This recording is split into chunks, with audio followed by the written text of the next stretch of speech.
მოგესალმებით, თქვენ უყურებთ რატომ ამერიკა თამთასთან ერთად. გთხოვთ რომ არ დაგავიწყდეთ ჩვენი არხის YouTube არხის გამოწერა. დღეს ჩვენი სტუმარი არის ყველასთვის საყვარელი და ყველასთვის ცნობილი ბაია კონდრატიევა, ერთ-ერთი ქართველი წარმატებული სპეციალისტი, რომელიც იწყებს ბიზნესს ამერიკაში, აფართოებს თავის უკვე საქართველოში არსებულ ბიზნესს ამერიკაში და არა მარტო ამ და სხვა საინტერესო თემებზე ვისაუბრებთ დღეს. ბაია, მადლობა დიდი, რომ ჩვენთან ერთად ხარ. და როგორც იცი, ჩემი პოდკასტის სახელი არის რატომ ამერიკა? და შესაბამისად, ჩემი პირველი კითხვაც იქნება აქედან გამომდინარე, რატომ გადაწყვიტე შენი უკვე წარმატებული ბიზნესის საქართველოში გადმოტანა ამერიკაში და არა სხვა რომელიმე ევროპულ ქვეყანაში, რომელიც ან ესაზღვრება საქართველოს, ან უფრო ახლოს არის. რატომ ამერიკა, მოკლედ, რომ დავიწყოთ? პირველ რიგში ძალიან დიდი მადლობა. ჩემთვის ძალიან დიდი პატივია და ძალიან გამიხარდა, როდესაც შენგან მივიღე შემოთავაზება. ძალიან ძვირფასი საქმეა, ესე ვთქვათ, რასაც თქვენ ემსახურებით და ამისათვის ძალიან დიდი მადლობა. რაც შეეხება კითხვას. ვიტყოდი რომ გადმოტანა არა, უფრო გაფართოება ალბათ ჩვენი ბიზნესის და მარტივი პასუხი აქვს რატომ ამერიკა? ამერიკა არის ძალიან დიდი ბაზარი, ამოუწურავი, სადაც ძალიან ბევრი ადამიანი, მათ შორის ქართველი, ემიგრანტი და არა მარტო საქართველოდან, ძალიან ბევრი ქვეყნიდან და ვფიქრობ, რომ აქ კონკურენციის განცდა სულ სხვა პრიზმიდან შეიძლება განვიხილოთ და სულ სხვა მასშტაბს წარმოადგენს. მეორე ყველაზე მნიშვნელოვანი მიზეზი, რატომაც ამერიკა, ეს არის ჩემი პარტნიორი, ჩემი მეგობარი, თეა, რომელთან ერთადაც ვიწყებთ ამ საქმის კეთებას და ეს ნდობა და ეს ურთიერთობა იყო ერთ-ერთი საფუძველი ასევე. ალბათ ხო, აი ემიგრანტები, რომლებიც ჩემი პაციენტები არიან უმრავლესობა და ჩვენ ძალიან დიდი, ესე ვთქვათ, ურთიერთობა გვაკავშირებს ერთმანეთთან, უკვე ცხოვრობენ ამერიკაში, ერთის მხრივ და მეორეს მხრივ აი ეს ჩვენი პარტნიორული ურთიერთობა, რომელიც ხო ძალიან მნიშვნელოვანი იყო. ბაია, მოკლედ რომ ვთქვათ, შენი საქართველოში ეს ცენტრი რას მოიცავს, რითი ხარ დაკავებული, მოკლედ რომ ვუთხრათ, ვინც არ გვიცნობს, შენ კი მთელი საქართველო გიცნობს, მაგრამ მაინც. იცი როგორ არის? აქ რას ბოდიში და აქ რას გააფართოება, ასე ვთქვათ, რაც გადმოიტანა მომსახურებას. რეალურად ანტურაჟი არის ესთეტიკური მედიცინის ცენტრი, სადაც ვემსახურებით, მოკლედ რომ ვთქვათ, სილამაზეს. ხო, საქართველოში ანტურაჟი ეს არის ესთეტიკური მედიცინის ცენტრი, სადაც გვაქვს სილამაზესთან და კანის ჯანმრთელობასთან დაკავშირებით მომსახურებები, უფრო მარტივი და გასაგები რომ იყოს მსმენელისთვის და მაყურებლისთვის. ეს არის კანის მოვლის საშუალებები, როგორიც არის ბიორევიტალიზანტები, ფილერით ან მოდელირება, ტოქსინი, ბოტულინოთერაპიას გულისხმობ და ასე შემდგომ და უფრო anti-age პროცედურებს გულისხმობს ჩვენი და კანის სიჯანსაღეს, ესე ვთქვათ. ეხლა რაც შეეხება ამერიკაში რას დავამატებთ, ესე ვთქვათ, ფაქტობრივად იგივე კონცეფცია იქნება. უბრალოდ ამერიკაში უფრო მოთხოვნადი არის აპარატურული პროცედურები, რომელიც საქართველოში ცოტა ფუფუნება იმ თვალსაზრისით, რომ პატარა ბაზარია და ეს დანადგარები ძალიან დიდ ინვესტიციას მოითხოვს და ამდენი მომხმარებელი ფიზიკურად არ გვყავს. ამერიკაში ძალიან დიდი იმედი გვაქვს და ძალიან დიდი იმედს ვიტოვებთ, რომ უფრო ბევრი ადამიანისთვის იქნება ხელმისაწვდომი და უფრო ფართე მასშტაბზე გავალთ, ესე ვთქვათ. რომ პროცედურას გულისხმობ, აი აპარატურული პროცედურებიდან, აი მაგალითად არის სხვადასხვა ტიპის ლაზერები, რომლებიც მუშაობს სხვადასხვა პრობლემაზე, მაგალითად როგორც არის აბლაცია, კანის განახლების ერთ-ერთი, ესე ვთქვათ, პროცედურა, არის მაგალითად ლაზერული თერაპიები, რომლებიც კანის გაახალგაზრდავებას ემსახურება, მაგალითად არსებობენ ადამიანები, რომელსაც არ სურთ ინექციების ჩატარება და ამ ხრივ გაახალგაზრდავება და ამის რესურსს იძლევა აპარატურული პროცედურები. ბაია, მაინტერესებს სად იქნება ეს თქვენი მედიცინის ცენტრი? თუ არის უკვე ცნობილი, თუ გინდა რომ გაანდო, ასე ვთქვათ, შენს მომხმარებელს ამის შესახებ მოუყვე, თუ არა და რისი გამხელად შეგიძლია ამ ეტაპზე? მოკლედ, ეხლა ჩვენ ბიუროკრატიულ საკითხებს ვაგვარებთ. რომელიც საკმაოდ რთული აღმოჩნდა ამერიკაში, საქართველოსგან განსხვავებით. დიახ, პირველ ეტაპზე, ანუ ნიუ-იორკში გვექნება, ვფიქრობთ, რომ ეს იქნება ბრუკლინის ტერიტორიაზე. შემდგომში ძალიან დიდი იმედი მაქვს, რომ სხვა ქალაქებსაც მოვიცავთ. ამ გადმოსახედიდან რა მოლოდინები გქონდა და რა დაგხვდა და უკვე მესამედ რა შეიცვალა, ასე ვთქვათ, ბიზნესის თვალსაზრისით უფრო მაინტერესებს, თან შეგვიძლია აქ ემიგრანტებს ან საქართველოში პატარა რჩევებიც მივცეთ. ნუ რჩევა თუ არ იქნება, აი რას უნდა ელოდნენ ამერიკაში, იმიტომ რომ დარწმუნებული ვარ განსხვავებულია საქართველოში ამ სფეროში ყოფნა როგორც ექიმის დავუშვათ, ხო? და ასევე ბიზნესის გაკეთება თავისთავად. ამაზე რომ გითხრა ერთი-ორი. კი, რა თქმა უნდა, რადიკალურად განსხვავებულია. პირველ რიგში მასშტაბებიდან გამომდინარე, მეორე რიგში კანონმდებლობიდან გამომდინარე, რეგულაციებიდან გამომდინარე, რომელიც ამერიკაში განსაკუთრებით რთული და ესე ვთქვათ, საკმაოდ ლაბირინთულია, ესე ვიტყოდი. თუმცა ერთი ძალიან დიდი პლუსი რაც აქვს, ძალიან კაფიოდ არის განსაზღვრული ყველას უფლება მოვალეობები. ანუ კანონი ამას არეგულირებს, რაც სამწუხაროდ საქართველოში თლად ესე მარტივად არ არის. თუმცა რა თქმა უნდა, შენს მშობლიურ ქვეყანაში გაცილებით უფრო ადვილი აკეთო ბიზნესი. ნავიგაცია ხო? ხო, იქ კონტაქტები, მეგობრები ძალიან ისეთი მნიშვნელოვანი ფაქტორი გახლავთ. თუმცა აი ერთი ძალიან დიდი პლუსი რაც აქვს ამ ქვეყანას, რასაც ახლა ვაწყდები, არის ის, რომ ყველაფერი შავი თეთრზეა დაწერილი, რომელიც უნდა დაიცვა შენ, როდესაც რაღაც კონკრეტულ ქმედებას ახორციელებ ამ ქვეყანაში და ამ ქვეყნის კანონმდებლობას უნდა ესე პატივი. კი ბატონო. ეს არის ძალიან დიდი, ესე ვთქვათ, პლუსი. ეთანხმები კი, ეს ნამდვილად highlight-ი, ასე ვთქვათ, ამერიკის ყველა ადამიანის უფლება არის დაცული, იცი შენ რა უნდა აკეთო და თუ მიყვები ამ გზას, იქნები ბედნიერი, შენ საქმესაც გააკეთებ. საინტერესო აღნიშნე. ამ ხრივ საქართველოში რა სიტუაცია არის ახლა?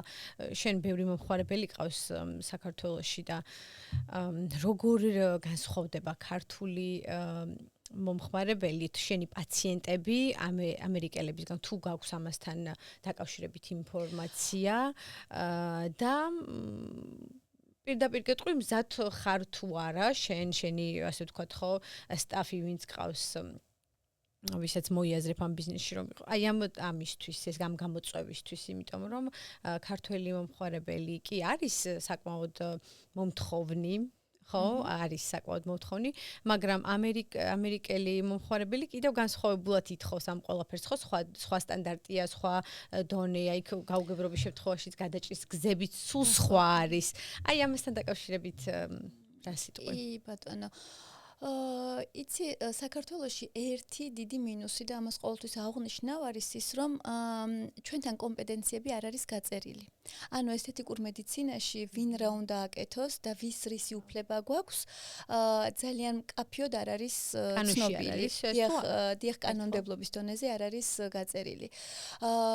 შესაბამისად, პაციენტებიც გაცილებით დაუცველები არიან იმ თვალსაზრისით, რომ როდესაც შენ მიდიხარ როგორც პაციენტი, არიცი კომპეტენცია შენი ექიმის მხოლოდ სოციქსელებით და გარკვეული ესე ვთქვათ რეკომენდაციით მიდიხარ, რაც ფაქტობრივად შეიძლება იგივე რისკები აქაც არსებობდეს რიგ შემთხვევაში, მაგრამ თუ კი აქ ყველაფერი კანონის დაქვემდებარებით მიდის, კიდევ ერთხელ განმეორდები, რომ იმდენად პაციენტის უფლებაც, ექიმის უფლებაც, სპეციალისტის უფლება და ასევე თვითონ იმ ადამიანების უფლება, ვინც ბიზნესს აკეთებს, არის ძალიან ლაკონური, ძალიან მკაფიო, შესაბამისად ეს ბევრ ამას ამარტივებს. მაგალითისთვის, როდესაც საქართველოში უკმაყოფილოა პაციენტი, მან არ იცის როგორ უნდა დაიცვა საკუთარი თავი. თუნდაც ჩივილის გზა რაგზას მიმართოს ხო იმიტომ რომ ამის კულტურაც თითქოს არ გვაქვს და შეიძლება მაქსიმუმ გამოიხატოს გარკვეული საპროტესტო რაღაც საკუთარ სოციალურ ქსელში ან თქვა დაგიწეროს სუდი რეკომენდაცია და ასე შემდგომ და მაშინ როდესაც ამ ქვეყანაში უბრალოდ პირდაპირ სამართლებრივ გზას მიმართავს პაციენტი, მაგრამ აქ ექიმიც დაცულია. იმიტომ რომ ექიმს აქვს თავისი გაწერილი უფლება-მოვალეობები, რომელიც თუ მან არ დაარღვია, აბსოლუტურად ის გართულება იქნება თუ გვერდითი მოვლენა, რომელიც შეიძლება ამ პროცედურას ახლდეს, ექიმი აბსოლუტურად თავისუფალია ამ მხრივ. იმიტომ რომ სამართლებრივად მას იცავს სამართალი და კანონმდებლობა. შესაბამისად ორივე მხარე და ვიტყოდი სამივე მხარეც ბიზნესიც ამ თვალსაზრისით მეტწილად უფრო დაცულები არიან ვიდრე თქვათ ჩვენს ქვეყანაში სამწუხაროდ ამ მომენტისთვის, მაგრამ ვისურვებდი და დარწმუნებული ვარ რომ ჩვენც მივაღწევთ ამ კონდიციას, სადაც ყველა ადამიანის უფლება იქნება დაცული, როგორც პაციენტის, ასევე ექიმის, ასევე იმ ადამიანების, რომელიც ამ ბიზნესს აკეთებენ. სხვაგვარად რომელიმე მხარე აუცილებლად იჩაგრება. კი, არაჩვეულებრივი შენიშვნა გააკეთე იმასთან დაკავშირებით, რომ თვითონ ესთეტიკური მედიცინის წარმომადგენელი, ვინც ასრულებს ხო ამ პროცედურას, ეს ექიმი იქნება, ექთანი თუ სხვა. ხო, ლიცენზირებული ადამიანი, რომელსაც აქვს შესაბამისი კვალიფიკაცია. ხო, თვითონაც დაცული არის ამ შემთხვევაში, უფრო მშვიდად ასრულებს თავის საქმიანობას და იცის, რომ მასაც კანონი იცავს და რაც არ უნდა, ასე ვთქვათ, პრეტენზია ქონდეს მეორე მხარეს, ვალიდური თუ არავალიდური ხო ეს იქნება კანონის ფარგლებში აბსოლუტურად დაცული და რა თქმა უნდა ეს უფრო კომფორტულია ხო ასეთ გარემოში ყველა ადამიანისთვის ვიტყოდი როგორც პაციენტისთვის შესაბამისად აქ მოქმედებს თქვა ისტორიის წარმოების კულტურა რომელიც ძალიან იშვიათია საქართველოში ესთეტიკურ ცენტრებში და კლინიკებში აქ წარმოებს პაციენტის ინფორმირებული თანხმობა რომელიც ასევე აუცილებელია პაციენტმა უნდა იცოდეს მოსალოდნელი რისკების გართულებების შესახებ აბსოლუტურად ყველაფერი ძალიან მნიშვნელოვანი საკითხია ეს და შესაბამისად უფრო დაცულობას მოაქვს უფრო მეტი სიმყარე და თავდაჯერებულობა. თავდაჯერება კი. ყველა მხარე ამ დროს არის თავდაჯერებული და ზუსტად იცის რას აკეთებს ექიმა და პაციენტმა იცის რას ელოდება და რისი მიღება სურს. კი, გეთანხმები. შენ ახსენე ბიუროკრატია ამერიკის და მინდა რომ დაუბრუნდე ამას. როგორი რთული არის ამ ლაბირინთში თავის ასე ვთქვათ გავკვლევა და ვინ გეხმარება ადამიანს აქ როდესაც გინდა რომ შენი ბიზნესი ან გადმოიტანო ან დაიწყო აი ამ ესთეტიკის სფეროს გულისხმობ რა თქმა უნდა სადაც ახლა შენ ხარ კონკრეტულად იურისტი გჭირდება ამ დროს უბრალოდ ნაცნობი თუ აი როგორი არის ეს გზა კი, საკმაოდ რთული იქიდან გამომდინარე, პირველ რიგში ენობრივი ბარიერიც. ყველაფერს თავიდან ანება, როცა ეს არ არის შენი მშობლიური ენა, ბევრი საკითხი მით უმეტეს, როდესაც არც იურისპრუდენცია შენი პირდაპირ განათლება, ძალიან დამაბნეველი და საკმაოდ რთულია. თუმცა ხო, რა თქმა უნდა, კვალიფიციური იურისტების დახმარებით შესაძლებელია, მაგრამ ვთვლი, რომ როდესაც ერთხელ გაერკვევი და ერთხელ მიიღებ გაკვეთილს ესე ვთქვათ, მერე ადვილია. მთავარი არის სწორად მიყვე რა გინდა, სწორად დასვა კითხვა და სწორად ჩამოაყალიბო შენი სურვილები. კი ბატონო. და შემდგომ უკვე ხო, რა თქმა უნდა, ამას მეაქვს დრო, მეაქვს ენერგია, იღლები, ფიქრობ, რომ ეს სად გავყავი თავი და მინდოდა თუ არ მინდოდა საერთოდ, ეს კითხვაც კი ჩნდება, მაგრამ იცი რა არის, ერთ რამეს მივხვდი აქ უფრო მძაფრად რომ მთავარი არის პროცესები ისე წაიყვანო რომ არ იყოს ზედმეტად სტრესული ანუ რას გულისხმობ? მაქსიმალურად აი ეს სირთულეები მიიღო გამოწვევად და მარტო შედეგზე არ იყო ორიენტირებული და ხო, პროცესითაც რაღაცნაირად ხო, აი კი სირთულეა, მაგრამ ხო, მოდი, აბა და ეს სირთულის გადალახვაც რაღაცნაირად ჩათვალო აი გამარჯვებებად და ბოლოს უკვე ის გადალახული აი უკვე ჩათვლი რომ აი გუშინდელი დღე და ხო, მე გავიმარჯვე გუშინდელ დღეზე, მოდი ხა დღეს ახალი ახალი სირთულეა, მაგრამ არა უშავს.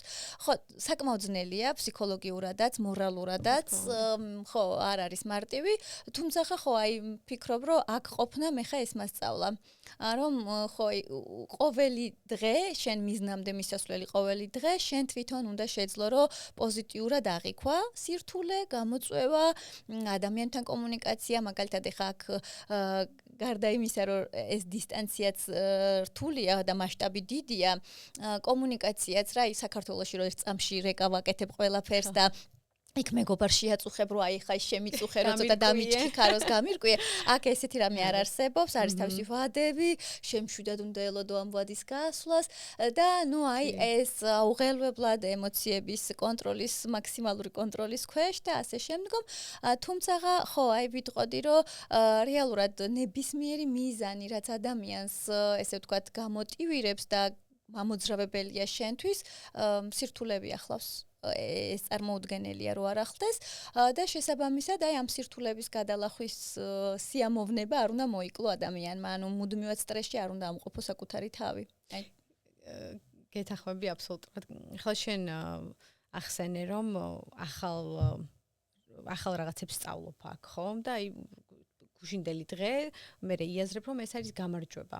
შენ როგორც ექიმ რა გამოცდილება დააგროვე უკვე ამერიკაში? ეს ხომ გამოწვევაა შენთვის, ჩვენ სხვა კულტურიდან ვართ, სტანდარტები სხვა არის ამერიკაში, საქართველოში და მაინტერესებს როგორც ექიმმა აქ რა დაინახე, ასე ვთქვათ, აი უკვე რა ისწავლე აქ ამერიკაში, რა მოგცა, ასე ვთქვათ. სწავლა არა, უფრო აი გახალი გამოცდილება, ხო რა. მოდი დავიწყოთ იმით, რომ მე აქ რასაც ვაკეთებ, ეს უფრო ჩემთვის ბიზნესი და როგორც ამ შემთხვევაში ხო ექიმი ცოტა ჯერჯერობით ნაკლებად, იმიტომ რომ ეს შემდეგი ეტაპი და შემდეგი საფეხური და შემდეგი მიზანია, ანუ აქაური ლიცენზირება და ეს საერთოდ სხვა გამოწვევებთან არის დაკავშირებული, მაგრამ იცი როგორ არის, აი, როდესაც გვერდიდან ვუყურებ და თქვა იგივე როგორ მუშაობენ ჩემი კოლეგები, ხა მით უმეტეს ბევრი დრო მაქვს იმისთვის, რომ გადავხედო მათ სოციალურ გვერდებს, ნახო მაგათი მარკეტინგული თუნდაც ნაბიჯები, როგორ ყიდიან პროდუქტს, როგორ ემსახურებიან, ხო? აი ამაზეც მინდა რომ ვისაუბროთ. დღესაც მქონდა ძალიან საინტერესო გამოცდილება. კი ბატონო. შეგვიძლია ამაზეც ვისაუბროთ, კი. იცი რა არის ძალიან მნიშვნელოვანი, აქაური მენტალობაც, აქაური დამოკიდებულებაც აბსოლუტურად განსხვავებულია და კიდევ ერთხელ განმეორდები და ვიტყვი რომ გამომდინარე იქიდან, რომ მომხმარებელი უფრო მომზადებულია, უფრო მეტი კითხვის დასმის საშუალება აქვს, ვიდრე საქართველოში, იმიტომ რომ საქართველოში ხანდახან გრცხვენია, ზედმეტი კითხვა დაუსვათ, თუნდაც ჩვენ განათლებასთან დაკავშირებით, ხო? ჩვენ კომპეტენციასთან დაკავშირებით, რომ აი მიხვიდე და ექიმს კითხო, რომ თქვენ რა დაამთავრეთ ამ მაგალითად და ლიცენზირება როგორ გაქვთ, რაღაც კითხვა დასვა, ხო? აი მოკლედ ვინ ხარ რომ შემოდიხარ და თავს არ გაგაცნობენ, აი აქ მაშინ გეუბნებიან რომ მე ეს ვარ სასიამოვნო. და ხო, აი ეს ხო ეს პატარა თითქოს პატარ-პატარა ნიუანსები, იმიტომ რომ ჩვენ ქართველებს სხვანაირი ეს მოკრძალებაც გვაქვს თითქოს ექიმის მიმართ, რაღაცნაირი უხერხული სიტუაცია, რომ ხო აი რაღაც როგორ შევკადრო. მე ყოველთვის ვამბობ და აი დამიწერია პოსტადაც მithქვამს ძალიან ბევრ ეთერშიც, რომ კითხვის დასმა და ის რაც შენს ჯანმრთელობას, შენს სილამაზეს ეხება, ეს არის აუცილებელი, ეს შენი უფლება. ნამდვილად ასეთია ბაია, ვინც იცნობს. ხო, აი პირიქით, რაც მეტ ინფორმაციას მოიპოვე პროცედურის შესახებ, მოსალოდნელი გართულების შესახებ, მოკლედ ინფორმაციის მიღება გიცავს. ეს არის უტყუარი. შესაბამისად, როდესაც შენ ხარ მომზადებული, შენ ხარ დაცული და შენ ზუსტად იცი რა მოლოდინები შეიძლება გქონდეს. ბაია, იცი საინტერესო პოინტი გაქვს ნამდვილად. იცი რა მაინტერესებს, ახლა ჩვენ რასაც ახსენე, როდესაც საქართველოში გვაქვს ურთიერთობა ექიმებთან, აი ეს მოკრძალების მომენტი. ეს მეორე მხარის ბრალიც ხომ არ არის ასე ვთქვათ, ბრალი ექიმების გულისხმობ, იმიტომ რომ აი რაღაცა ესე ვთქვათ რა ზემოდან ყურების თუ აი შენ რა იცი, იმიტომ რომ მე გამიგია ესეთი ფაქტები არის, რომ აი ექიმი კითხვას დაუსვამდა, ხა რას მასწავლი ასე ვთქვათ, თუ როგორ მიბედავ ამ კითხვას და აი ეს მომენტი ხომ არის, იმიტომ რომ აი ქონდა ჩვენ დღეს გამოცდილება, ხო, ამ ხრივ ვიყავით ერთ-ერთ ძალიან ასე ვთქვათ წარმატებული ცნობილი ექიმ კოსმეტოლოგთან და კი დაინახე როგორი უშუალო, როგორი ბუნებრივი არანაირი ეს რაღაცა მე ვარ და კედმაღლური დამოკიდებულება. აი ეს რომ მითხრა შენი შთაბეჭდილება თან, იმიტომ რომ მე აღფრთოვანებული ვარ და მე ვარ მეხოტბე ამერიკული უშუალობის. კი, მეც გიჟდებია, ხო, ამერიკაზე. ეს ყველაფერი არის ძალიან უშუალო, ძალიან ბუნებრივი და მე ვფიქრობ, ქართველებს გვაქვს ეს ცოტა დისტანცირების მომენტი. კი, გაადამიანურებული მედიცინა, ანუ როდესაც შენ შეგიძლია შენთვის გასაგებ ენაზე ექიმს დაუსვა კითხვა და მან ეს გიპასუხოს. მე ხშირად ყოფილვარ მე როგორც პაციენტი, მსგავსი სიტუაციები მეც მქონია, გადამხდენია ესე ვთქვათ და მან ორი ძირითადი ასპექტია ჩემთვის ნიშანდობლივი. პირველი ის, როდესაც ეს პოპულარული ექიმები არ არიან საკმარისად კომპეტენტურები და ეშინიათ კითხვის დასმა. აი გულწრფელად ეშინიათ კითხვის დასმა, იმიტომ რომ შეიძლება რაღაც მომენტში შენ უფრო მეტი ინფორმაცია გქონდეს რაღაცასთან დაკავშირებით და მეორე, უბრალოდ იმდენად დაღლილები არიან და იმდენად ზედოზირებით იღებენ პაციენტებს, იმიტომ რომ ყველა ადამიანს თავისი რესურსი გვაქვს ჩვენი, რომ ვიყოთ ადეკვატურები, გავცეთ ყველა ადამიანს უშუალო კითხვაზე პასუხი და ასე შემდგომ, ხო? და აი ამ გადაღლილობის გამო უკვე არიან აი პროფესიონალიზმი. ხო, და აი იცი რა, რაღაც თითქოს უნდა რომ თავიდან მოგიშოროს. აი მე განცდა დამრჩენია ძალიან ხშირად ჩვენ და სამწუხაროდ. და აი სად არის გამოსავალი აქ, აი სად არის გამოსავალი? მოდემდე შეიძლება ასე ვიყოს. მოკლედ ვიტყვი, დღევანდელი ჩვენი ამ ქალბატონთან ვიზიტი იყო, ესე ვთქვათ, პასუხი ამ კითხვაზე. ამ ქალბატონს მიუხედავად იმისა, რომ მის მომსახურება არ ღირს იაფი, ისეთი მასშტაბის და იმ რაოდენობის პაციენტები ყავს დღის განმავლობაში ჩაწერილი, რომ ყველასთან არის თანაბრად პოზიტიური, თანაბრად ინფორმატიული და მან იცის თავისი დრო და თავისი რესურსი და შესაბამისად ეს მის შემოსავალზე დანაკლისად არ აისახება. ანუ ჩვენთან ექიმებს უწევთ ზედოზირებით და ესე ვთქვათ, ხო, ზეგანაკვეთური მუშაობა იმის გამო, რომ რეალურად ფინანსური სარგებელი მიიღონ უფრო მეტი, რაც აბსოლუტურად არასწორია, როდესაც ჩვენ ვსაუბრობთ ექიმზე. რადგანაც ექიმის დრო, ექიმის რესურსი, ფაქტობრივად პირველადი კონსულტაცია არის გამოჯანმრთელების ერთ-ერთი საწინდარი. ანუ მე თუ ვიგრძენი, რომ მისთვის არ ვარ მნიშვნელოვანი, მე პაციენტმა თუ ვიგრძენი, რომ ექიმს ახლა ეჩქარება და რაღაცნაირად ცდილობს, რომ თავიდან მომიშოროს, რა თქმა უნდა, მე ეჭვმეპარება მის დანიშნულებაში. მე ეჭვმეპარება, რომ ის იყო კომპეტენტური და შესაძლოა ჩემი გამოჯანმრთელების პროცესი თუ ის რა პროცედურაც მინდოდა რომ მიმეღო, მარტივად რო ვთქვათ, არ იქნება ისეთი სრულყოფილი. შეიძლება სრულყოფილი იყოს, უბრალოდ მე ვიძახი სუფთა ფსიქოლოგიურ მომენტს, რომელიც გადამწყვეტია. ანუ ჩემთვის ეს არის უმნიშვნელოვანესი. და პაციენტის აი satisfaction როგორ კმაყოფილებაზე პირდაპირ აისახება. იმიტომ რომ შეიძლება აი ალბათ ჩატარებულა კიდევაც რამე ესეთი არსებობს უამრავი კვლევა, რომ ერთსა და იმავე პროცედურას გააკეთებ, მაგრამ ერთი გამოვა უფრო კმაყოფილი და მოსწონს მისი თავი ამ პროცედურის შემდეგ, მეორე შეიძლება არ მოეწონოს აი ამ დამოკიდებულების გამო. ზუსტად. შენ კარგად დაინახე, რამდენი დრო დახარჯა სპეციალისტმა ახსნაზე. და ანამნეზი შეკრებას. ნუ ანამნეზი თავისთავად ამას სახლში იწყებ, სახლში რამდენიმე დღით ადრე იწყებ. ეს ჩემთვის კიდევ ცალკე თემაა, რამდენჯერ გახსენებენ პროცედურამდე.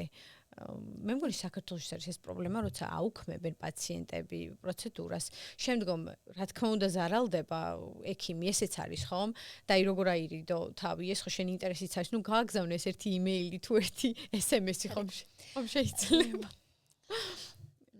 მოდი პატარა კომენტარს გავაკეთებ ქართულ პაციენტებს, რომლებიც აი ჩვენ გვაქვს ესეთი სერვისი ჩვენ ცენტრში, რომ ყოველ საღამოს ურეკავთ პაციენტებს, რომ შევახსენოთ ხვალინდელი ჩაწერასთან დაკავშირებით და რა თქმა უნდა გვთანხმდებიან და რომ მოდიან და ბოლო წამს, როდესაც პაციენტი უნდა მოსულიყო მისთვის სასურველ დროზე, უბრალოდ არც რეკავს თვითონ რო გაგვაფრთხილოს, მაგრამ ჩვენს არსაც არ პასუხობს. ეს არის იმდენად ხშირი, ამას არ ვსაუბრობთ თიცე ჩამოსათვლელ შემთხვევებს.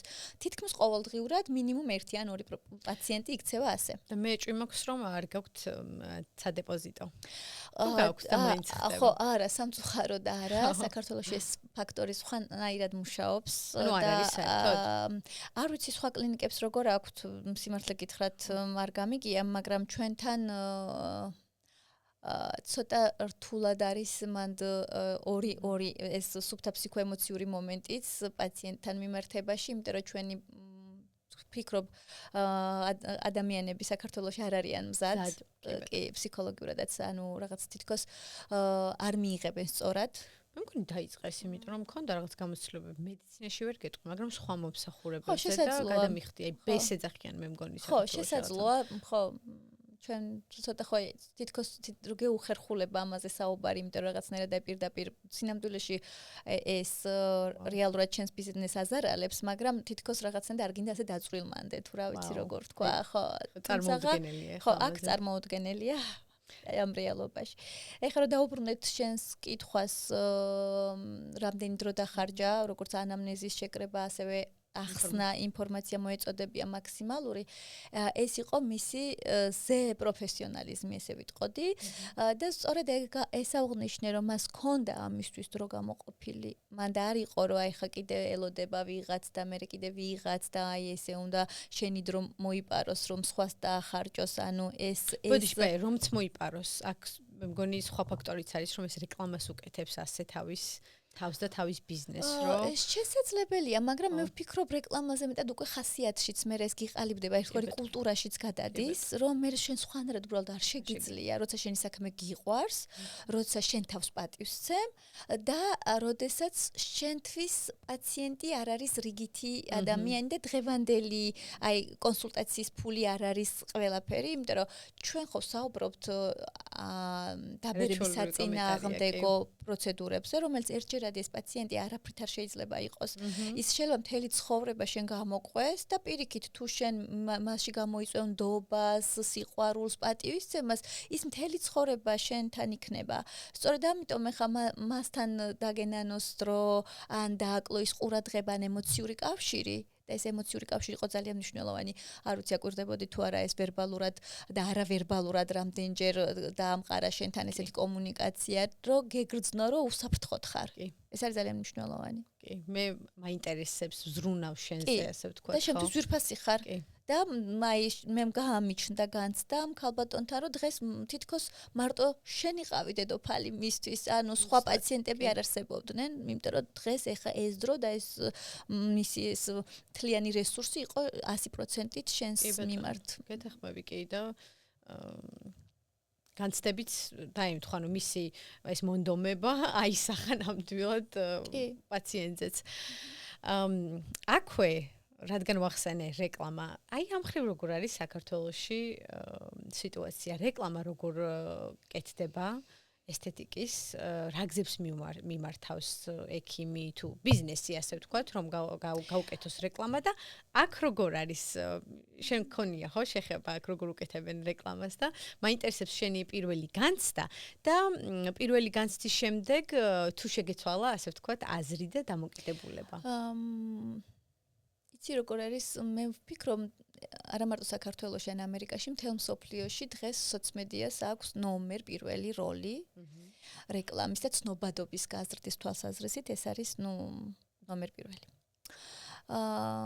მაგრამ აი ცნობადობის გაზრდის შემდგომ ჩვენ თუ საუბრობთ გრძელვადიან პერსპექტივაში და მეორე უფრო მნიშვნელოვანი ის არის კმაყოფილი პაციენტის რეკომენდაციით მოსული კი ბატონო. ადამიანები. ეს არის ყველაზე დიდი და ანუ მყარი ჯაჭვი.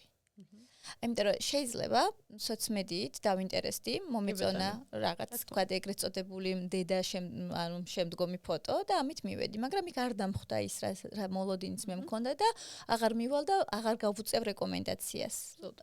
ხო, ამიტომ ის რო თქვა სოციმედია მუშაობს პირველ ეტაპზე გასაცნობად ეს ცალსახა, მაგრამ მეორე და ყველაზე მნიშვნელოვანი ეს არის ცოცხალი ადამიანური ჯაჭვი, როდესაც ერთმანეთს უწევენ რეკომენდაციას.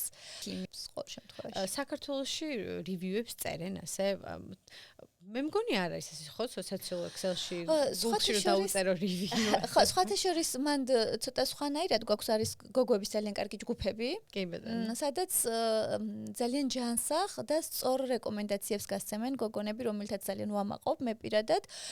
იმიტომ რომ მე თვითონაც ძალიან ბევრჯერ დამიწერე და მიკითხავს რაღაც რჩევა და ასევე ჩემთვისაც ძალიან ბევრჯერ გაუწევიათ რეკომენდაცია და ძალიან მადლიერი ვარ ამ ადამიანების, იმიტომ რომ ეს არის ნამდვილად გულწრფელი. სულ ვამბობ რომ აი მაგალითად შეიძლება ადამიანმა უფრო მეტად ადვილად დაწეროს რაღაცა უარყოფითი, რაღაც ცუდი გამოცდილება, იმიტომ რომ გაბრაზებული იყოს, მაგრამ იშვიათად გაიმეტოს კარგი გამოცდილება, ხო, აი ან დაეზაროს, ან რაღაცა ისე კულტურული ამბავიც არის კი. მაგრამ ძალიან მიხარია რომ აი ჩვენ აი ამ ესეთ ეგრეთ წოდებულ გოგოების ჯგუფებში ეს რეკომენდაციები არის უხვი და ესე ვთქვათ ხშირი. ხა ასეთი კიდევ კონტრასტი. ამერიკელი მომხმარებელი ახლა შენც დადიხარ ქუჩებში, ხო, სხვა შტატში. როგორ ფიქრობ, აქ სილამაზის სტანდარტები, ნუ ეს სხვა თემა კიდევ რამდენად არსებობს, ხო, სილამაზის სტანდარტები, ასე შემდეგ. და ამას არ ჩავშლი ახლა და ვერც ჩავშლით ჩვენ აქ, მაგრამ განსხვავდება თუ არა ასე ერთი შეხედვით ქართველი მომხმარებლის როგორ გითხრათ დაკვეთა მოთხოვნა ხო რაზე აქვთ აი როგორი სტანდარტი აქვთ და ამერიკაში ეს არის უფრო ბუნებრივობისკენ მიდრეკილი თუ პირიქით რომელი ჭარბად რომელ ქვეყანაში არის გულწრფელი რო ვიყო, იმიტომ რომ პატარა ქვეყანაზე ვსაუბრობთ, როცა საქართველოზე საუბარი, უფრო მეტად აი ეს გავლენა სხვა ადამიანების თითქოს უფრო მარტივია და უფრო მაღალია. აი მაგალითად რაღაცა როდესაც გატრენდება, მაგალითად ეგრეთ წოდებული დიდი ზომის ტუჩი, ბანტის ფორმის ან ასე შემდგომ, უფრო მარტივად ხდება მასე მოთხოვნა. დიდ ქვეყნებში ეს უფრო ნაკლებია, იმიტომ რომ აი ესეთი გავლენა ვიღაც ერთი კონკრეტული ადამიანის, თუმცა აქაც არიან ეს ეგრეთ წოდებული ინფლუენსერი ადამიანები, რომლებსაც ახლა იქ ვიღაც ხო, მაგრამ უფრო ნაკლებად ვიდრე თქვათ ჩვენ პატარა ქვეყანაში. შესაბამისად სტანდარტები ჩვენთან ცოტა ხო განსხვავებულია და ვფიქრობ, რომ ცოტა გადაჭარბებულიც. იმიტომ რომ იმდენად მე ეს მოთხოვნა რომ ყოველს უნდა დიდი ტუჩი, მაღალი ყვრიმალი, ესეთ გამოყვანილი ქვედაყბის ხაზი და ასე შემდგომ, თითქოს რაღაცნაირად ერთმანეთსაც კი დაემსგავსნენ ადამიანები. ძალიან თვალშისაცემია. თან თვალშისაცემი იმიტომ არის მეორეს მხრივ რომ პატარა ქვეყანაში ადვილად აღმოაჩენას ადამიანებს, იმიტომ რომ უმრავლესობა არიან თითქოს. და დიდ ქვეყანაში შეიძლება არ შეხვდეს დღის განმავლობაში ესეთი ადამიანი. მე ვფიქრობ, რომ უფრო ალბათ პოსტსაბჭოთა ქვეყნის ხალხებს და ქვეყნებს აქვთ მსგავსი პრობლემა. ჩემი დაკვირვებით ყოველ შემთხვევაში შეიძლება ვწდები, მაგრამ ჩემი დაკვირვებით უფრო ასეა. რამდენად არის უკვე ტრენდული, ასე ვთქვათ, საქართველოში პოპულარული ეს თავის მოვლა, უფრო მეტად ასე ვთქვათ, გაიზარდა მოთხოვნა თუ გასიტყოდი შენი დაკვირვებით? 15 წელი გადის, რაც უშუალოდ მე თვითონ ვარ ამ სფეროში და აი 15 წლის განმავლობაში ჩემ თვალწინ მოხდა ეს ტრანსფორმაცია, ესე ვთქვათ, კი. იმდენად არის ეხლა უკვე მოთხოვნადი და უკვე ხელმისაწვდომით, იმიტომ რომ ადრე თითქოს ფუფუნებად ითვლებოდა და რამოდენიმე თქვა ძალიან ცნობილი სახეები, ან უფრო ესეთი ადამიანები, იმიტომ რომ მე მახსოვს, როდესაც მე თვითონ გადავწყვიტე რომ ბოტულინოთერაპია ჩამეტარებია მე როგორც პაციენტს, აი ცოტა ცუდონად ითვლებოდა რა მხრივ, რომ აი ხო აი, ხო ეს ხალხი მალავდა, აი მართლა დღესაც ხო ამას იკეთებდა თითქოს, აი რატო იყო ეს არ ვიცი, ვერ ვხსნი ამას. აი ეს როგორც მახსოვს ადრე სიგარეტის მოწევას მალავდნენ და ის კი არა რომ ჯანმრთელობისთვის არის საზიანო, არა, აი თითქოს რაღაცა ცუდი ტონი, აი ხო. და აი რაღაც მაგდაგვარი ის ქონდა ხოლმე დამოკიდებულება ადამიანებს თუ გაიგებდნენ რომ შე რაღაცას იკეთებ. ხო, ვერ ვხსნი ამას რა იწევდა. რაღაცა ტრენდი არის უფრო მამაკაცების მხრიდან რომ აი ის გამახსენდა ხო იცი მშვიდობა გვინდა, ბუნებრივობა გვინდა. ეს გამახსენდა. მშვიდობა. ანუ ბუნებრივობა რაღაცა მე მგონი ეს მომენტია რომ რაც უფრო ბუნებრივი ხარ თუ რა. ხო, და სინამდვილეში მე მოთხოვნა უფრო არა ბუნებრივი ქალბატონებზე უფრო იყო. ანუ რაღაცა ესეთი ხო, დაახლოებით ისევე როგორც ის მშვიდობის ამბავში. აი ზუსტად იგივე ძალიან კარგი პარალელია, აბსოლუტურად გეთახვევი. ბოდიში. ამ ჩასდი, მაგრამ ეს გამახსენდა. ესე იციან, გამიგია რომ ბუნებრივია. ხო, თუმცა დღეს უკვე 15 წლის შემდეგ იშვიათად რო უკვე ამაზე არ საუბრობდნენ ღიად და გახსნილად და პირიქით ვფიქრობ რომ თუ ერთი პერიოდი ძალიან მაღალი მოთხოვნა იყო ამ რაღაცა ნიშურ რაღაცა დიდ ყრიმალზე ან უჩზე ან თქვა ერთი პერიოდი იყო ძალიან აი ყველას უნდა ცხვირის მოდელირება მაგალითად აი ძალიან ტრენდული იყო ეხა უფრო რეალური გახდა და ალბათ ამაში ძალიან დიდი წვლილი ჩვენც მიგვიწვის ექიმებს რა ამხრივ რომ როდესაც ჩვენთან მოსულ პაციენტს ეუბნები რომ ის რა ტრენდი კი არ არის მნიშვნელოვანი არის პროპორცია ის ადამიანი მოყვება და გისმენს ნუ ვიღაცა არა რა თქმა უნდა ხო მაგრამ როდესაც ჩვენ არგუმენტირებულად უხსნი მის სასარგებლოდ რატო იღებ შენ გადაწყვეტილებას რომ აი ეს კი არა რაც მას სურს მაგალითად რაღაც ფოტო წამოღებული შეიძლება რაღაცა ხო ან ვიღაც სხვა ადამიანს ან მეორეს მხრივ როდესაც უკვე ფილტრები შემოვიდა აი ფილტრებით მოდიან ხო უკვე რო აი დაახლოებით ესე უნდა გამოიყურებოდეს მაგრამ შე როდესაც იწყებ საუბარს რომ იცი ანატომია ესე არ არის და არ გადაკეთდება და აქ შენს მიმიკას შენს პროპორციებს აქვს გადამწყვეტი მნიშვნელობა უმრავლესობა მოყვება სწორად აანალიზებს და მე თანხმდებით მისთვის სასურველ პროცედურაზე და შესაბამისად შედეგიც არის ძალიან კარგი.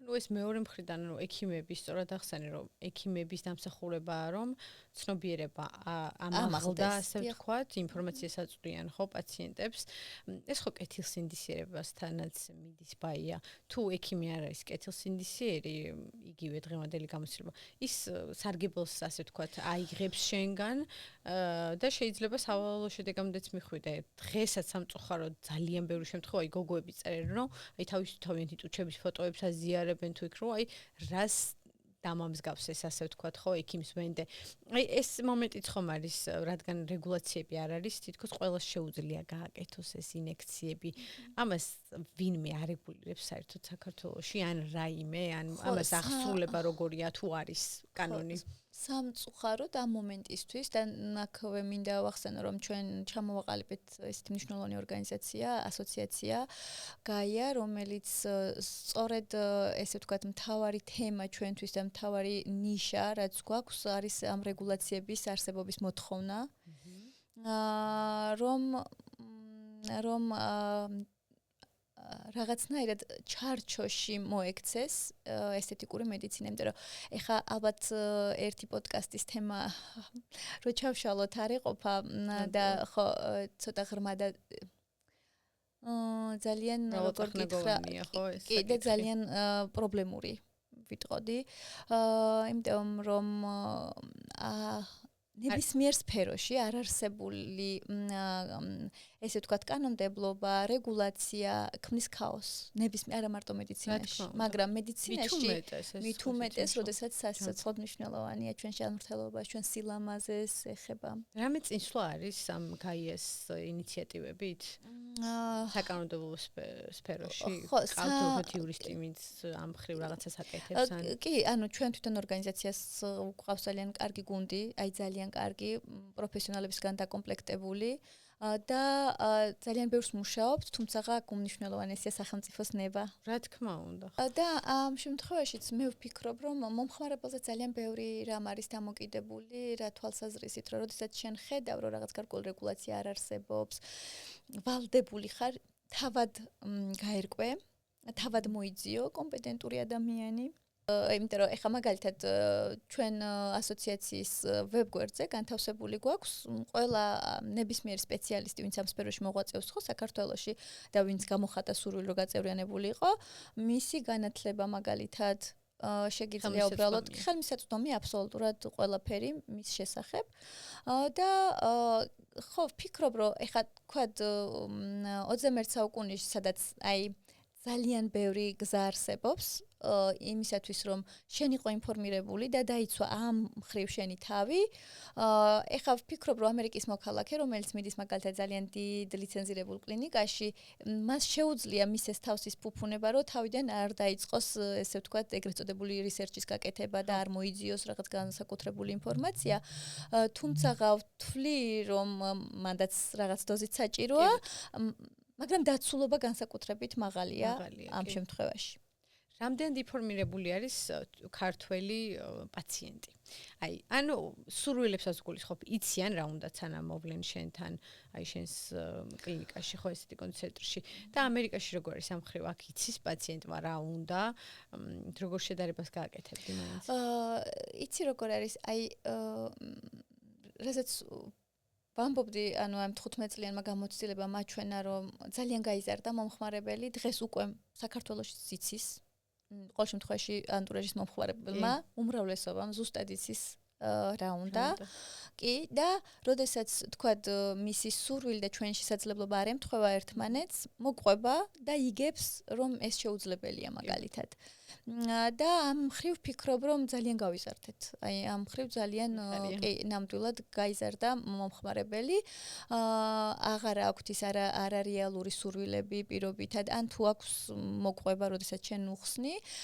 და რა თქმა უნდა, აქ ეხა იმდენი პრაქტიკული გამოცდილება არ მქონია და დაკვირვების საშუალება, თქვათ ამერიკელ მომხმარებელზე და იმედი მაქვს ძალიან დიდი იმედი, რომ ამის საშუალებაც მექნება და ალბათ მერე უფრო კომპეტენტურ პასუხს გაგცემ, რა ხდება ამ შემთხვევაში აქ. ვფიქრობ, რომ აქ კიდევ უფრო გაზრდილი და კიდევ უფრო ესე ვთქვათ ჩამოყალიბებულია მომხმარებელი. იცის რა უნდა. ასევე მინდა შევეხოთ საქართველოში აი ამ პრეპარატების თემას, იმიტომ რომ არა მარტო საქართველოში მე გავიგე რომ აქაც არიან ისეთი ქართველი ასე ვთქვათ ექიმები ბჭყალებში ოღონდ ექიმები ბჭყალებში იმიტომ კი რომ დავაკნინო არამედ უბრალოდ არ არიან ისინი პროფესიულად ექიმები ნუ ესთეტიკური ხო ლიცენზია არ აქვს მოკლედ და აკეთებენ ძალიან ცუდი პრეპარატებით. მე მგონი საქართველოში სამწუხაროდ არის ეს შემთხვევა. როგორც ვიცი, იყო დიდი პრობლემები ვიტამინის, მე მგონი ხო და გრძელდება ეს არ არის რაღაცა გადაუჭრელი თემაა მე მგონი. ეს პრეპარატების თემა საერთოდ რა შემოდის, როგორ შემოდის, ამას ვინმე აკონტროლებს, ან ექიმები როგორ ასე ვთქვათ, საიდან იძიებთ ინფორმაციას, რომელ ქვეყნებთან გაქვთ პარტნიორობა ყველაზე მეტად? სამწუხაროდ ეს არის აბსოლუტურად აი პრეპარატების თემა იმდენად, ნუ საქართველოს ბაზარზე თითქმის არ რეგულირდება, რომ აბსოლუტურად ექიმის კომპეტენციაზე და კეთილსინდისიერებაზე ვართ დამოკიდებულები აბსოლუტურად. რაც არის წარმოუდგენელი. კი, რაც არის წარმოუდგენელი. რა თქმა უნდა, მსოფლიოში არსებობს ძალიან მაღალი კლასის, მაღალი სტანდარტის ბრენდები. ეხა იგივე ამერიკაში, როდესაც პრეპარატს აქვს FDA რეკომენდაცია, რა თქმა უნდა, მისი სანდოობა, უსაფრთხოება, აბსოლუტურად ეს ყველაფერი არის დაცული. თუმცა ბევრი პრეპარატი, რომელიც შემოდის ბაზარს და ხელმისაწვდომია, თუნდაც აი 1000 საიტებიდან გამოწერა და ასე შემდგომ, მას არც კი ვიცით რა უსაფრთხოების რა სტანდარტები აქვს დაცული, კლინიკური კვლევა გავლილი აქვს თუ არა საერთოდ, აი წარმოდგენაც კი არ გვაქვს რა ნივთიერებებთან არის დაკავშირებული და ანუ ეს ინდივიდუალურად ხდება ექიმების მიერ გამოწერა ამ პრეპარატების და სავარაუდოდ, იმიტომ რომ მე მქონია რამოდენიმე შემთხვევა, როცა პაციენტი ვერ ასახელებდა რა პრეპარატი აქვს აკეთებული, ან ასახელებდა და არც კი იგუგლებოდა ეგრეთ წოდებული ცოტა ჟარგონულად ანუ არის საძიებო სისტემაში არ იძებნებოდა პრეპარატის დასახელება. ამ შემთხვევაში, რა თქმა უნდა, ამერიკა გაცილებით უფრო ესე ვთქვათ, ლიცენზირებულ დაწესებულებებს გულისხმობ, გაცილებით უფრო მაღალი სანდოობა და სტანდარტი არსებობს, რადგანაც მან თუ კლინიკა და სპეციალისტი არ არის ლიცენზირებული, ელემენტარულად ვერ გამოიწერს და ვერ მოახდენს, ვერ შეიძლება მაღაზიაში ვერ წავა და ვერ ნამდვილად ვერა, შესაბამისად აქ ეს მოგვარებულია. კიდევ ერთხელ ხას უსვამ, როდესაც ჩვენ ვსაუბრობთ ლიცენზირებულ დაწესებულებებზე. მაგრამ საქართველოს რაც შეეხება, ამ შემთხვევაში სამწუხაროდ არ ხდება არა მარტო ალბათ ესეთიკურ მედიცინის პრეპარატებზე, სხვა ბევრ სფეროშიც ვფიქრობ, რომ აი ეს რეგულაციების თემა ძალიან ესე ღიაა და ხო კიდევ ერთხელ ვაფიქსირებ, რომ იმედს ვიტოვებ, რომ ეს რაღაცნაირად დარეგულირდება. შენ კი ძალიან აქტიურად აძლევ რჩევებს შენს პაციენტებს, მაგრამ ეს სივრცეც რო გამოვიყენოთ, ახლა ძალიან ბევრი ადამიანი მოგისმეს, აი რა რჩევას მისცემდი, ესე ვთქვათ, რა სეტყოდი ქართულ პაციენტებს, რომ როგორ იყვნენ ფრთხილად, რომ თავი აირიდონ, ესე ვთქვათ, რაღაცა სავალალო შედეგებისგან. პირველ რიგში ეს არის კარგად შევაფასოთ და კარგად გამოვიკვლიოთ ექიმი, რომელთანაც ვაპირებთ ამა თუ იმ პროცედურის ჩატარებას, გვქონდეს მაღალი სანდოობა. მეორე ნაწილია დავსვათ ძალიან ბევრი კითხვა, აი რაზეც ვისაუბრეთ უკვე, არ არის უხერხული პირიქით. და აუცილებლად იცი რა არის თვითონ ექიმისთვის შეიძლება ესეც გამაღიზიანებელი და არასწორი იყოს, როცა ჩვენ პირდაპირ პრეპარატით საუბრობ და აი ეს მინდა და ამდენი და თქვა და აი ერთეულებს უთითება, გრამაჟს უთითება, ანუ ეს არაეთიკურია ნამდვილად, მაგრამ ანუ იკითხო სადავრი წარმომავლობის არის ეს პრეპარატი მინიმუმ ვადასდახედო კოლოს შეფუთვაზე, ნახო მისი თუნდაც ინტერნეტში პატარა მიმოხილვა, ანუ კლინიკური კვლევა გაეცნო, აი მარტივად მე არ გულისხმობ, რომ ეხა ექიმის დონეზე და იქ რაღაც შემადგენლობების და ნივთიერებების დონეზე, მაგრამ ანუ მიხვდე ხარისხს და წარმომავლობას პრეპარატისას, რომელიც აბსოლუტურად შეგიძლია ექიმთან ერთად გაარღვიო. ანუ ექიმს სთხოვო, აი თქვა და ანოტაცია, ან ყულ შეფუთვა, რომელიც მე ხა დღეს ხელოვნური ინტელექტის ერაში ფოტოს და აბსოლუტურად ამ შესახებ მოგიყვება, სად არის ქარხანა, სად მზადდება, რა პირობებში და რა თქმა უნდა ამ შემდგომ უკვე უფრო უსაფრთხოდ, უფრო მეტი თვითრწმენით და უფრო მეტი თავდაჯერებით ჩაიტარე პროცედურას, რომელიც რა თქმა უნდა შენთვის იქნება უსაფრთხოც და ეფექტურიც.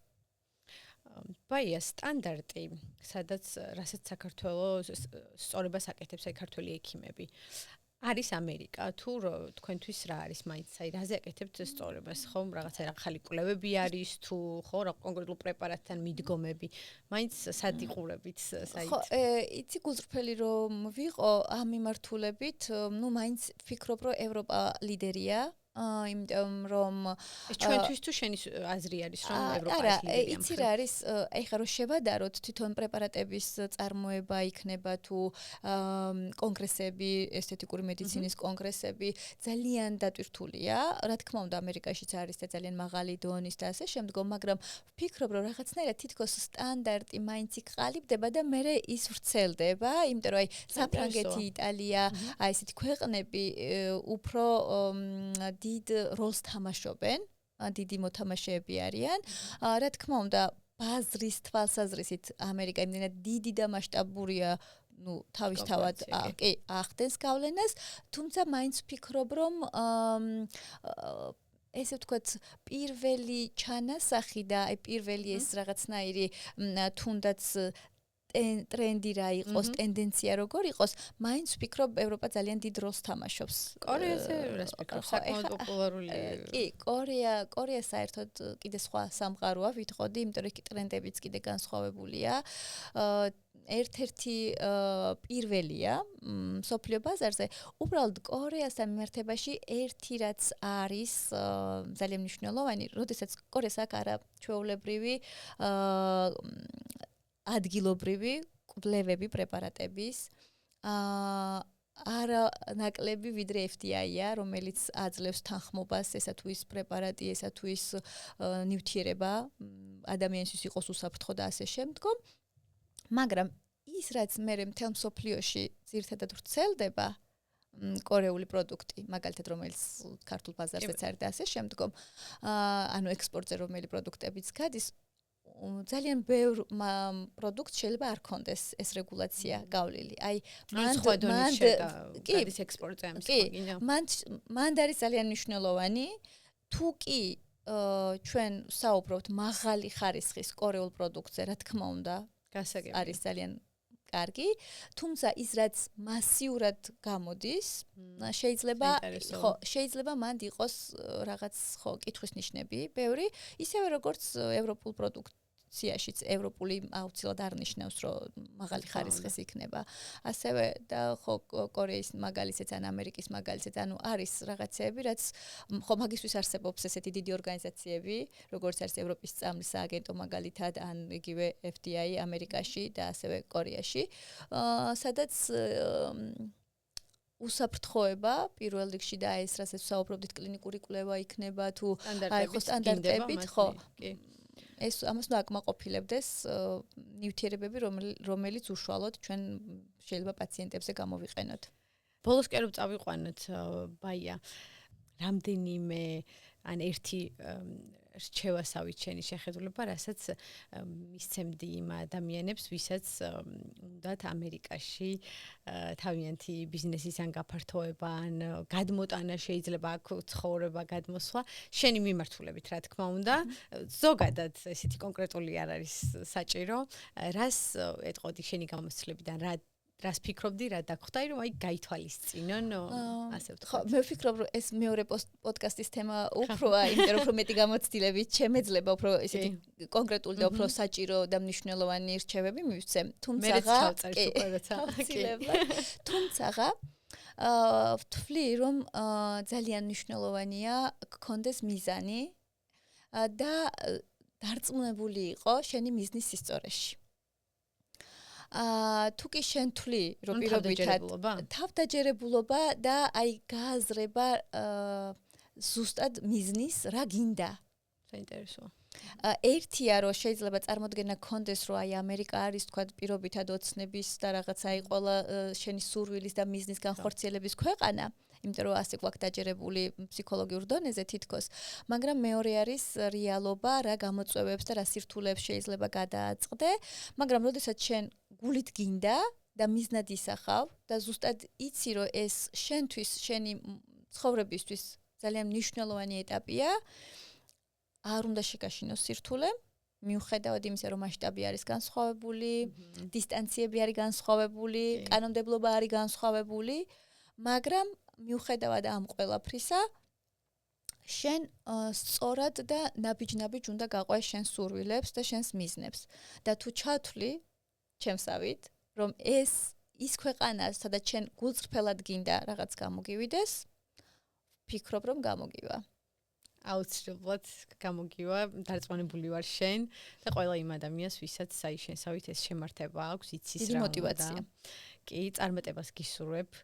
მინდა რომ ძალიან წარმატებული იყოს შენი ბიზნესი და საქმე ისე როგორც არის საქართველოში და მე დარწმუნებული ვარ რომ ასე იქნება, იმიტომ რომ პირველი პროფესიონალი ხარ, კეთილსინდისიერი ადამიანი და საქმის სპეციალისტი ხარ და ეს მონდომებაც უკვე გაქვს, ასე ვთქვათ, სწორ გზაზე ხარ და მინდა რომ მთელი გულით გისურვო წარმატება. დარწმუნებული შენი პაციენტებიც გამოგიგზავნიან ბევრ კეთილს სურვილს და ყველას მოგიწოდებთ რომ აუცილებლად გვიყუროთ და მოусმინოთ ჩვენს დღევანდელ გადაცემას, იმიტომ რომ ბაიამ ძალიან საინტერესო თემებზე ისაუბრა. არ დაგავიწყოთ ჩვენი YouTube არხის გამოწერა. დიდი მადლობა. მადლობა დიდი ბაია. მადლობა და ბევრი წარმატება, ბევრი გამომწერი და ორი სიტყვით ვიტყვი რომ იმდენად მნიშვნელოვანია ის საქმე, რასაც შენ ახლა აკეთებ.